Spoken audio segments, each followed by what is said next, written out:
یہ ہے وقت میڈیا۔ بزم چراغ ادب میرٹھ کی جانب سے ایک شام ہندو مسلم ایکتا کے نام عنوان سے ایک آل انڈیا مشاعرے کا انعقاد 7 جولائی 2024 کو حضرت بالے میاں نوچندی گراؤنڈ میرٹھ میں استاذ شاعر ڈاکٹر مکرم علی ادنا عشق آبادی کی صدارت میں عمل میں آیا۔ سرپرست مشاعرہ رہے عادل چودھری صاحب، مہانگر ادھیکش سماجوادی پارٹی میرٹھ۔ مہمان خصوصی رہے وپن چودھری صاحب، ضلع ادھیکش سماجوادی پارٹی میرٹھ۔ شمع روشن کی بھورے چودھری صاحب، پور وائس چیئرمین مراد نگر۔ مہمان اعزازی رہے فاروق چودھری صاحب، وریشٹھ سپا نیتا مراد نگر۔ اور مہمان ذی وقار رہے پون گجر صاحب، پردیش پربھاری بھارتی کسان یونین اجگر۔ مشاعرے کے کنوینر رہے میرٹھ کے 2 ابھرتے ہوئے نوجوان شاعر رمیز واحد میرٹھی اور فیضان کاشمیری۔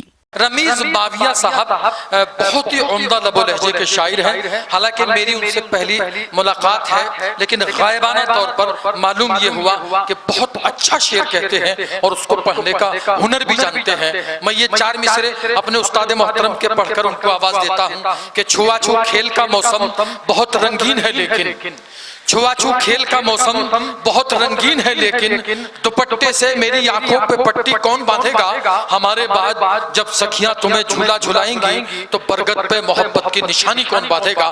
زوردار تالیوں سے استقبال کریں جناب رمیز ماویہ صاحب کا۔ میرٹھ کی سرزمین پر دوبارہ آنا ہوا، عادل بھائی کے سامنے کچھ شعر، صدر صاحب کی اجازت۔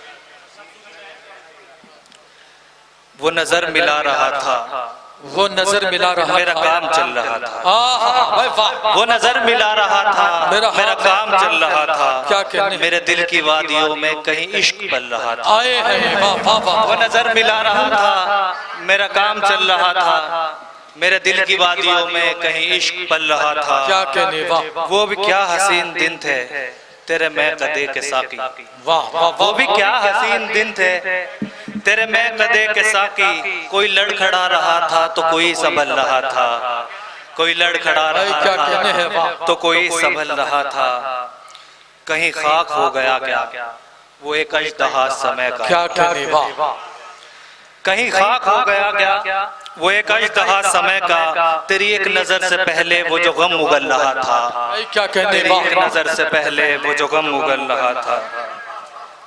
صدر صاحب بطور خاص ایک شعر، ایک عجیب خواب تھا وہ، ایک عجیب خواب تھا وہ، ایک عجیب خواب جو نیا ہے آج تک بھی، ایک عجیب خواب تھا وہ جو نیا ہے آج تک بھی۔ تیری ذات کی کفس میں یہ وجود ڈھل رہا تھا، تیری ذات کے کفس میں یہ وجود ڈھل رہا تھا۔ کیا کہنے ہیں سو مجھے سکون کی خاطر کوئی آگ چاہیے تھی، عادل بھائی سو مجھے سکون کی خاطر کوئی آگ چاہیے تھی۔ کسی برف کی سطح پر میرا پاؤں جل رہا تھا، کسی برف کی سطح پر میرا پاؤں جل رہا تھا۔ کیا کہنے اسی کشمکش میں رشتہ ہی بدل گیا ہمارا، بھائی کیا کہنے اسی کشمکش میں رشتہ ہی بدل گیا ہمارا۔ میں اسے بدل رہا تھا وہ مجھے بدل رہا تھا۔ بہت شکریہ۔